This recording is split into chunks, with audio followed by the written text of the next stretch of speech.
शबनमी कतरे नबी की नात सुन ले तो, नबी की नात सुन ले तो चमन मैला नहीं होता। अल्हम्दुलिल्लाहि व कफ़ा व सलामुन अला इबादिहि अल्लज़ीना इस्तफ़ा, अम्मा बाद।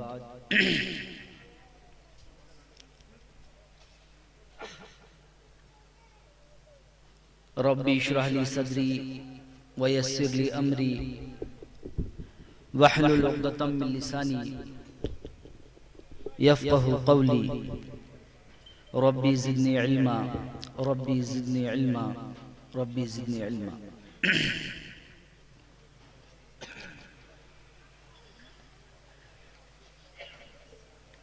क़ाल रसूलुल्लाहि सल्लल्लाहु अलैहि वसल्लम, अना मदीनतुल इल्म व अली बाबुहा। व क़ाल ऐज़न, इन्नमा बुइस्तु मुअल्लिमा।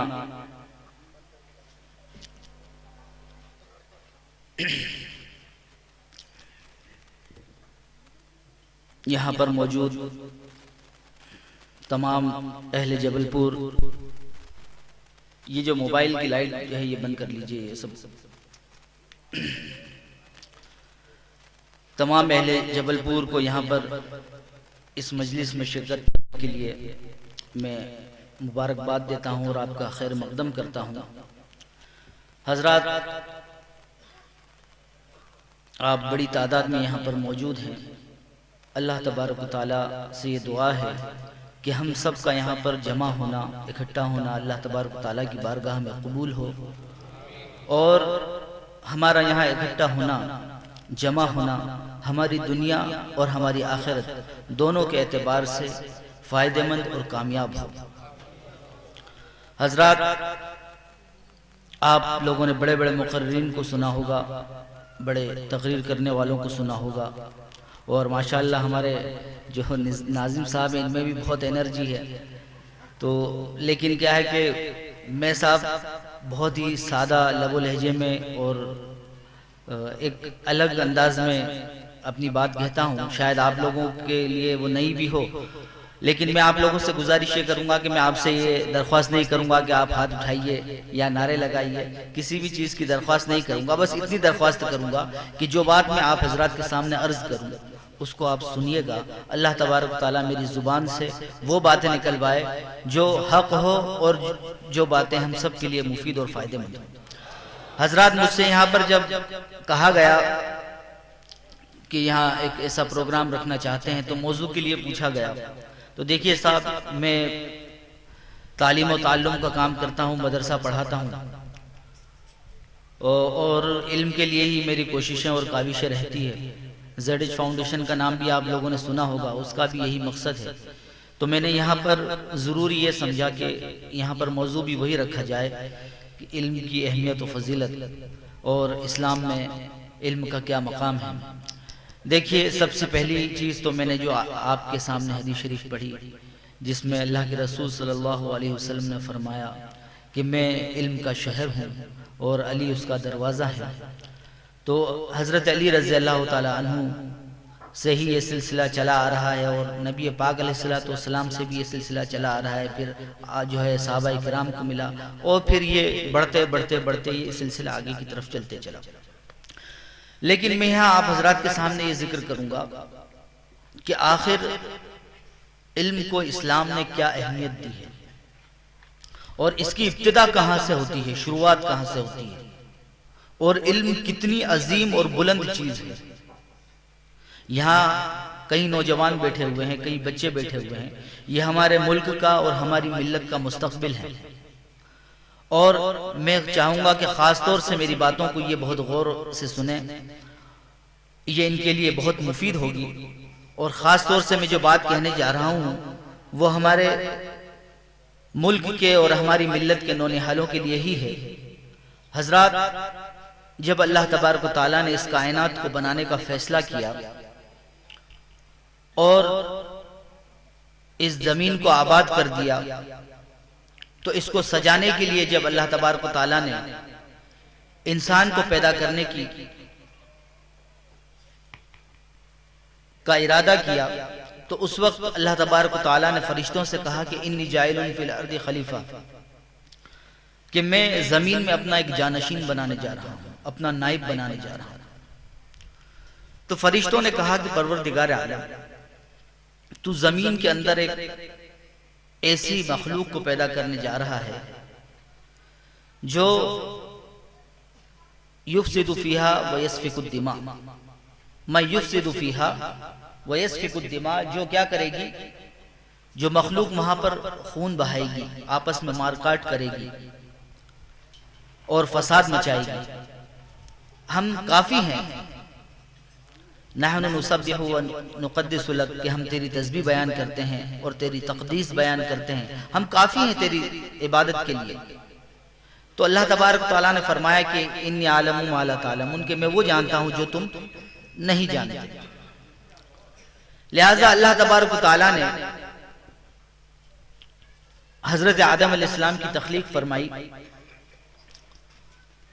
और तख्लीक फरमाने के बाद अब देखिए हजरत इंसान को बुलंद तरीन मर्तबा देना था, और बुलंद तरीन मर्तबा जिस चीज से हासिल हुआ हजरत इंसान को, अशरफुल मखलूकात जो बना इंसान, वो कहां से बना? अल्लाह तबारक व तआला ने इंसान को पैदा किया और फरिश्तों से यह कहा कि तुम वो नहीं जानते जो मैं जानता हूं। और उसके बाद कुछ चीजों के नाम जो है अल्लाह तबारक व तआला ने फरिश्तों से पूछे, कुछ सवालात किए, ये बता दो वो बता दो। उन्होंने कहा कि ला इल्मा लना इल्ला मा अल्लमतना, हमारे पास तो इतना ही इल्म है जितना तूने हमें दिया और हम नहीं जानते इसके बारे में। तो कहा कि देखो आदम जो है, ये मखलूक जिसको तुम कह रहे हो कि खून बहाएगी और फसाद बर्पा करेगी, ये देखो बताएगा। लिहाजा मुकाबला हो रहा है, मुसाबका हो रहा है इल्म का, इम्तिहान हो रहा है इल्म का। अब हजरत आदम अलैहिस्सलाम का इम्तिहान है। अल्लाह तबारक व तआला ने वो तमाम चीजों का नाम और तमाम चीजों का इल्म अल्लाह तबारक व तआला ने जो पूछनी थी वो हजरत आदम अलैहिस्सलाम को दे दिया। और उसके बाद पूछा कि अच्छा फरिश्ते नहीं बता पाए, चलो कोई बात नहीं, अच्छा आदम बताओ। वो अल्लम आदम अस्मा कुल्लहा, कि अब आदम बताओ। अब हजरत आदम अलैहिस्सलाम ने वो तमाम चीजों के नाम गिना दिए। जब हजरत आदम अलैहिस्सलाम ने वो तमाम चीजों के नाम गिना दिए और इस तरीके से वो फरिश्तों के मुकाबले में आलिम साबित हुए, तो अल्लाह तबारक व तआला ने हजरत आदम अलैहिस्सलाम को, जब बच्चा कामयाब हो जाता है तो उसको इनाम मिलता है ना। हम देखते हैं कि दुनिया में अगर कोई अच्छे इम्तिहान में कामयाब हो जाए तो स्कूल वाले और मदरसे वाले बाकायदा सर्टिफिकेट देते हैं और आपका शील्ड वगैरह देते हैं। तो अल्लाह तबारक व तआला भी अब इनाम दे रहा है हजरत आदम अलैहिस्सलाम को। लिहाजा हजरत आदम अलैहिस्सलाम को यह इनाम दिया गया कि तमाम फरिश्तों को यह हुक्म दिया गया कि तुम आदम को सजदा करो। फसजदल मलाइका, तो सब के सब फरिश्तों ने सजदा किया हजरत आदम अलैहिस्सलाम को, और सबसे पहले सजदा हजरत इसराफील अलैहिस्सलाम ने किया। हजरत इसराफील अलैहिस्सलाम ने सबसे पहले सजदा किया, उनके बाद हजरत जिब्राइल अलैहिस्सलाम ने सजदा किया और उसके बाद बाकी फरिश्तों ने सजदा किया। और हजरत इसराफील अलैहिस्सलाम को सबसे पहला सजदा करने के एवज में उनकी पेशानी पर पूरे कुरान मजीद को लिख दिया गया बतौर इनाम। अब देखिए हजरत आदम अलैहिस्सलाम को जो बरतरी हासिल हुई, जो बुलंदी हासिल हुई कि वो मस्जिदुल मलाइका बन गए, फरिश्तों ने उनको सजदा किया, ये शरफ उनको किस चीज से हासिल हुआ? इल्म की बुनियाद पर। इल्म की बुनियाद पर अल्लाह तबारक व तआला ने ये शरफ और ये फजीलत हजरत आदम अलैहिस्सलाम को दी, और इल्म वालों का इकराम करने वालों के लिए भी अल्लाह तबारक व तआला ने फजीलत रखी।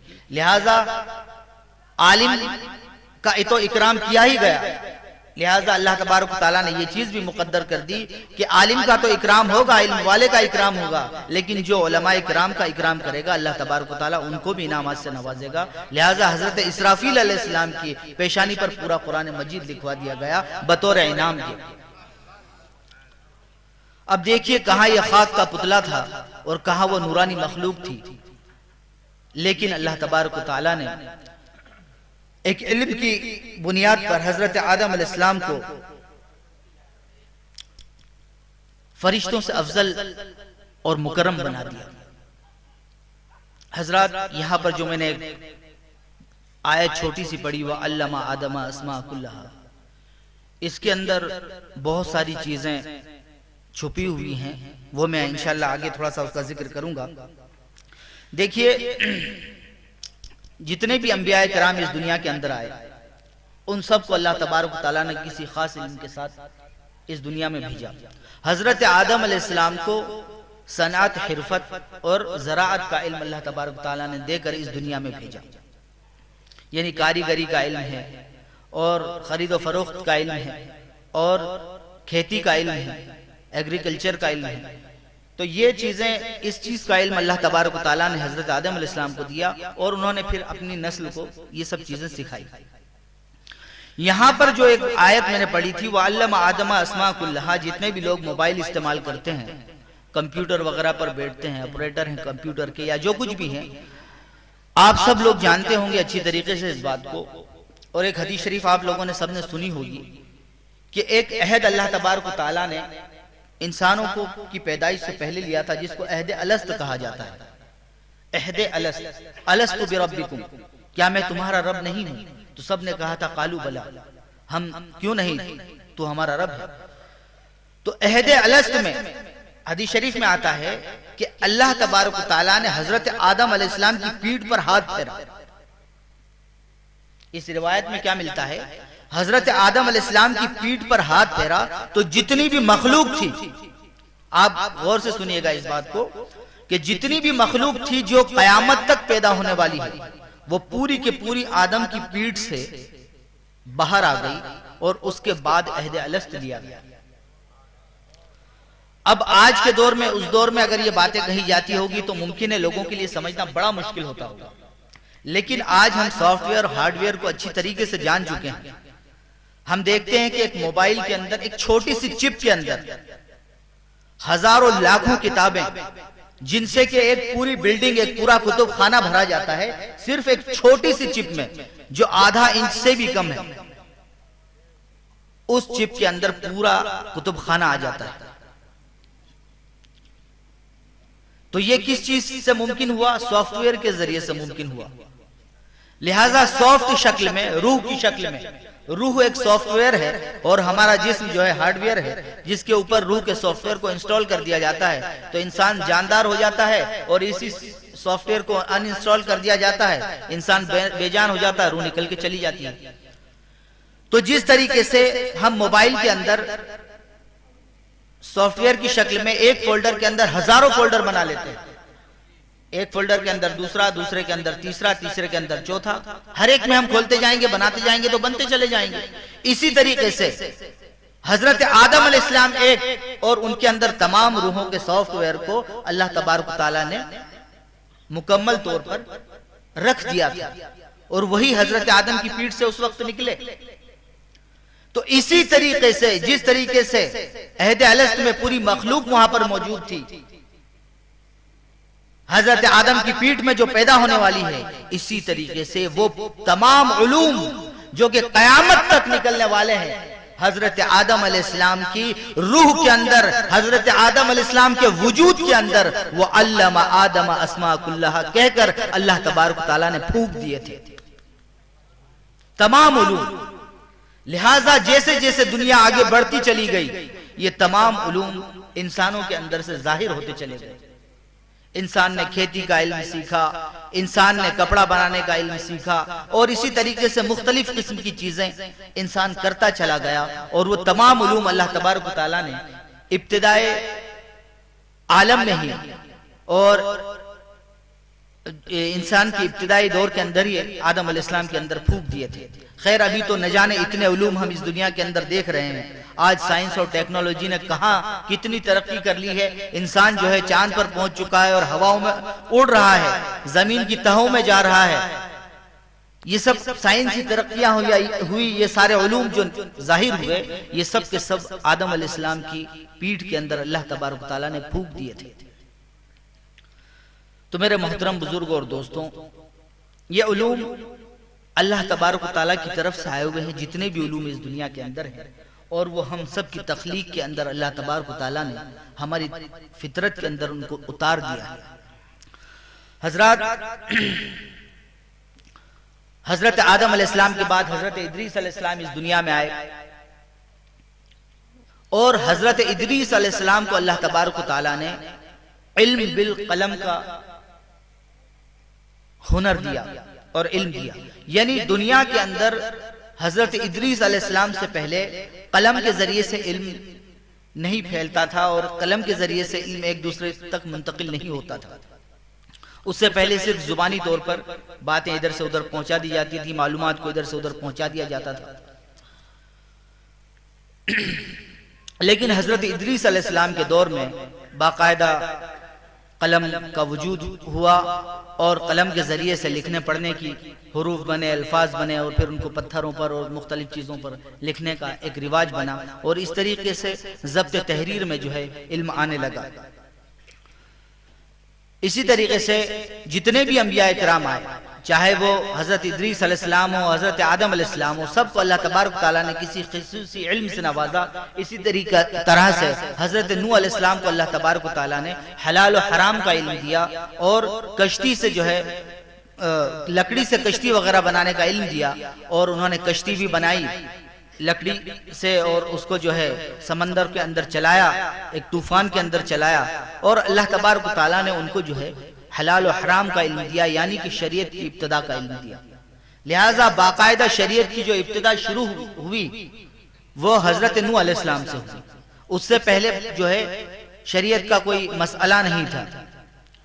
हजरत नूह अलैहिस्सलाम को हलाल और हराम का इल्म दिया गया, ये बिल्कुल इब्तिदाई जमाना था, और इस वक्त शरीयत जो थी वो अपने बिल्कुल नाकिस पैराए के अंदर थी, अपने नाकिस शक्ल के अंदर थी, मुकम्मल शक्ल के अंदर नहीं थी। जैसे जैसे अंबिया इकराम आगे बढ़ते चले गए, शरीयत भी जो है अपनी तकमील के मरहले को मुकम्मल करती चली गई, और यहां तक के सरवर कायनात हजरत मोहम्मद मुस्तफ़ा सल्लल्लाहु अलैहि वसल्लम की शरीयत पर आकर ये शरीयत जो है मुकम्मल हो गई। खैर अल्लाह तबारक तआला ने इन नबियों को अपने अपने दौर में उलूम देकर और उलूम के जरिए से मुख्तलिफ बुलंदियां अता फरमाई और मुख्तलिफ बादशाहतें अता फरमाई। हजरत यूसुफ अलैहिस्सलाम को अल्लाह तबारक तआला ने ख्वाबों की ताबीर का इल्म अता फरमाया। हजरत यूसुफ अलैहिस्सलाम के बारे में आप सब जानते होंगे अच्छी तरह से इस बात को कि वो बहुत खूबसूरत थे और उनका जो है मिस्ल कोई नहीं, खूबसूरती में लाजवाब थे वो। लेकिन आप देखिए एक बात कि हजरत यूसुफ अलैहिस्सलाम छोटे से हैं, हजरत याकूब अलैहिस्सलाम बड़ी मोहब्बत करते हैं उनसे, लेकिन भाइयों में कुछ नाचाकी है और भाई ये तय करते हैं कि यूसुफ को दूर कर दिया जाए वालिद से, ताकि हमारी वक़्त जो है वालिद की नजरों में हो जाए और वालिद जो है ध्यान सिर्फ यूसुफ की तरफ देते हैं। लिहाजा भाइयों ने यूसुफ को कहां डाल दिया? कुएं के अंदर डाल दिया। और जब कुएं से निकला ये हुस्न, देखिए हुस्न तो बेहिसाब था, लाजवाब था, उसकी कोई मिसल नहीं, कोई मिसाल नहीं। लेकिन कुरान मजीद उसके बारे में क्या कह रहा है? वो शरहु बिसमनिन बख्स, मिस्र के बाजार में इस हुस्न की कीमत चंद कोड़ियां लगी, चंद सिक्के, चंद सिक्कों में यह हुस्न बिक गया मिस्र के बाजार में, जिसका कुरान मजीद ने जिक्र किया। वो शरहु बिसमनिन बख्स, कि चंद सिक्कों के एवज जो है ये हुस्न बिक गया। लेकिन आप ये देखिए कि यह हुस्न जब मुख्तलिफ मराहिल से गुजरता है और कैद खाने में पहुंचता है, और कैद खाने में हजरत यूसुफ अलैहिस्सलाम के साथ जुलेखा का जो वाक़या है आप लोगों ने सुना होगा कि उसने जो है बुरी नीयत की और अल्लाह तबारक ताला ने आपकी हिफाजत फरमाई, आपने माज़ अल्लाह फरमाया और आपको अल्लाह तबारक ताला ने बचाया। लेकिन इसके एवज में आखिरकार आपको जेल जाना ही पड़ा। आप जेल गए। जेल में दो कैदी थे जो आपके साथी थे। उनमें से एक ने ख्वाब देखा कि उसके सर के ऊपर एक थाल रखा हुआ है, परिंदे उसमें से खा रहे हैं, और एक ने ख्वाब देखा कि वो बादशाह के लिए शराब निचोड़ रहा है। तो दोनों ने अपने अपने ख्वाब को हजरत यूसुफ अलैहिस्सलाम से बयान किया। वो भी कैदी थे, आप भी कैदी थे। हजरत यूसुफ अलैहिस्सलाम ने कहा कि हाँ, मैं तुम्हें इसकी ताबीर बताऊंगा। अल्लाह तबारक ताला ने मुझे ख्वाबों की ताबीर का इल्म दिया है। लिहाजा उससे एक से कहा कि तुझे तो फांसी हो जाएगी जिसके सर पे से परिंदे खा रहे थे, और दूसरे से कहा जो शराब निचोड़ रहा था कि तू बादशाह का साकी बन जाएगा। खैर मामला भी वैसा ही हुआ। लिहाजा जब बादशाह ने ख्वाब देखा मिस्र के साथ सूखी बालियां 7 हरी बालियों को खा रही है और 7 दुबली पतली गायें 7 मोटी गायों को खा रही है, तो उसके इस ख्वाब से वो बेचैन हो गया। उसने बड़े बड़े ख्वाब के मुअब्बिरों को बुलाया, उन्होंने ताबीर दी। किसी ने कहा कि बादशाह सलामत, ऐसे ही ख्वाब भी आ जाते हैं, ख्वाब की ताबीर नहीं होती है। और किसी ने क्या कहा, किसी ने क्या कहा, लेकिन किसी की बात से उसको इत्मीनान नहीं हुआ। हजरत यूसुफ अलैहिस्सलाम ने जिसके ख्वाब की ताबीर में कहा था कि तू बादशाह का साकी बन जाएगा, उसको याद आया कि कैद खाने में एक ऐसा शख्स है जो ख्वाब की इतनी सही ताबीर देता है। उसने मुझे कहा था कि तू साकी बन जाएगा, लिहाजा मैं बादशाह का साकी बन गया। और जिससे कहा था कि तुझे फांसी हो जाएगी, उसको फांसी हो गई। लिहाजा उससे अच्छा ताबीर देने वाला कोई नहीं हो सकता। उसने बादशाह से कहा कि बादशाह सलामत, कैद खाने में एक ऐसा ताबीर देने वाला है और उसी ने मुझे ताबीर दी थी और मैं आपका साकी बन गया। आप उससे बुलाकर इस ख्वाब की ताबीर पूछिए। बादशाह सलामत हजरत यूसुफ अलैहिस्सलाम को बुलाते हैं और पूछते हैं इस ख्वाब की ताबीर को। तो हजरत यूसुफ अलैहिस्सलाम कहते हैं कि हाँ, मैं आपको बताऊंगा।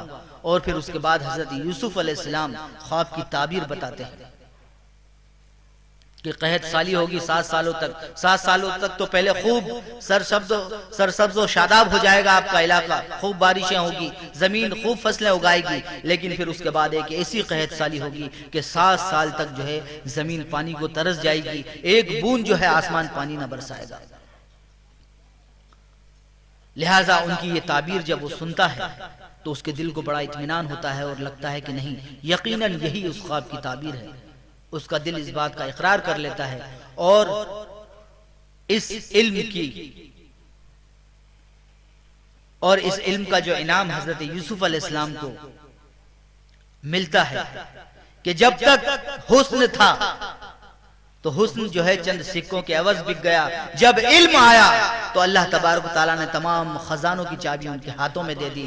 लिहाजा बादशाह ने आपको जो है इजअलनी अला खजाइनिल अर्ज़, उन्होंने कहा कि मुझे तुम खजानों के ऊपर, जमीन के तमाम खजानों के ऊपर मुकर्रर कर दो। लिहाजा बादशाह ने तमाम जो है खजाने की चाबियां उनको दे दी और तमाम के जो है खजाने के मालिक एक तरह से वो हो गए और सबकी चाबियां उनके पास आ गई।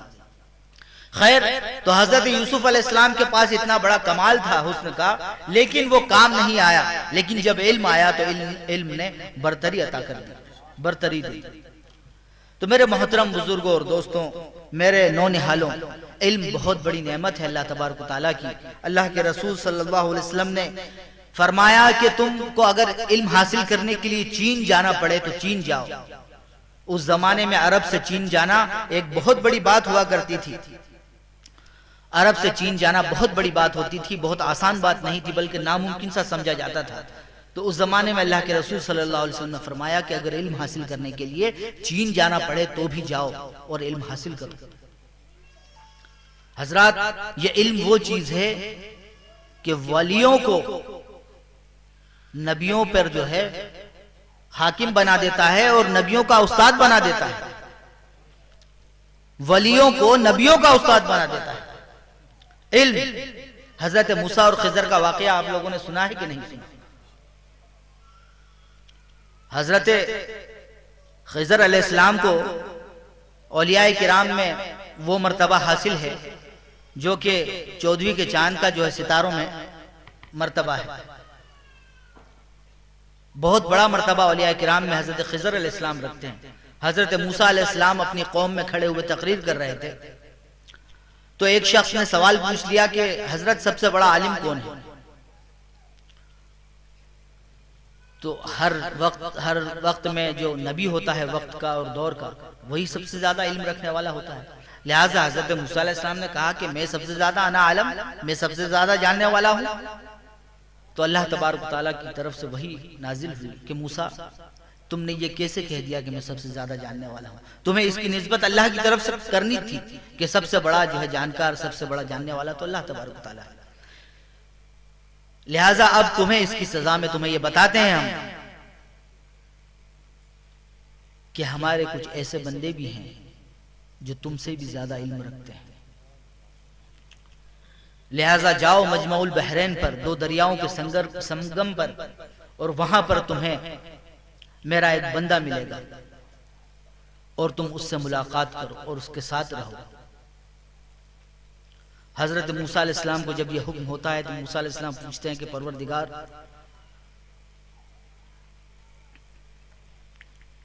मैं कैसे वहां जाऊं और क्या उनको क्या निशानी होगी, उन्हें कैसे पहचानूंगा?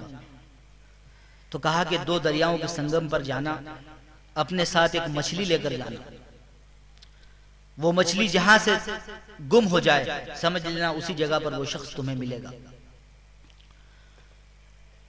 हजरत मूसा अलैहिस्सलाम ने यूशा इब्न नून को अपने साथ लिया, अपने खादिम को, और दोनों चल पड़े मजमाउल बहरैन की तरफ। मजमाउल बहरैन अफ्रीका में है। मजमाउल बहरैन कहाँ है? अफ्रीका में है, जहां पर दो दरियाओं का संगम है। खैर, तो हजरत मूसा अलैहिस्सलाम और यूशा इब्न नून दोनों चल पड़े, साथ में एक मछली रख ली। अब चलते चलते चलते चलते रास्ते में थक गए। एक चट्टान नजर आई। हजरत मूसा अलैहिस्सलाम ने कहा कि आओ थोड़ी देर आराम कर लेते हैं, कुछ खा पी लेते हैं। साथ में खाने पीने का सामान भी लेकर गए थे। लिहाजा वहां चट्टान के करीब बैठे और अपना तोशा वगैरह निकाला, खाया पिया, और उसके बाद मूसा अलैहिस्सलाम थोड़ी देर टिक कर आराम करने लगी। थोड़ा आराम कर लें, फिर चलते हैं आगे। अचानक क्या हुआ कि हजरत मूसा अलैहिस्सलाम की आंख लग गई, और जब आंख आपकी खुली तो आप फौरन उठे और यूशा इब्न नून से कहा कि अरे जल्दी चलो, हम लोग कितनी देर सो लिए, कितनी देर आराम कर लिया, आगे चलना है, हमें उस शख्स से मुलाकात करनी है। अब ये दोनों आगे चल पड़े और रास्ते में हजरत मूसा अलैहिस्सलाम ने यूशा इब्न नून से पूछा कि भाई वो मछली कहाँ गई? कहा कि अरे वो मछली तो हजरत मैं आपको बताना ही भूल गया। वो मछली जहां हम लोग ठहरे थे वहीं पर धीरे से थैली में से निकली और वो तो दरिया में उतर गई और रवाना हो गई वो तो कहा कि चलो वापस उसी जगह पर वो शख्स मिलेगा। अब दोनों अपने कदमों के निशानात देखते हुए वापस उसी जगह पर आए तो क्या देखते हैं कि उसी चट्टान के ऊपर एक शख्स चादर के अंदर लिपटा हुआ बैठा हुआ है। हजरत मूसा अलैहिस्सलाम सलाम करते हैं तो हजरत खिजर जवाब कहते हैं कि किस सरजमीन का सलाम है? तो कहा कि मैं मूसा हूं। कहा कौन से मूसा? बनी इस्राइल वाले मूसा। कहा कि हाँ वही मूसा बनी इस्राइल वाला। कहा कि क्यों आए हो? फिर बताया कि मुझे हुक्म हुआ है। कहा कि इन्नका लन तस्ततिअ मई सब्रा, मूसा तुम मत रहो मेरे साथ, तुम चले जाओ, तुम मेरे साथ सब्र नहीं कर पाओगे। कहा कि नहीं नहीं मैं रहूंगा, आप क्यों घबरा रहे हैं? बिल्कुल मैं आपके साथ रहूंगा और ऐसी कोई बात पेश नहीं आएगी।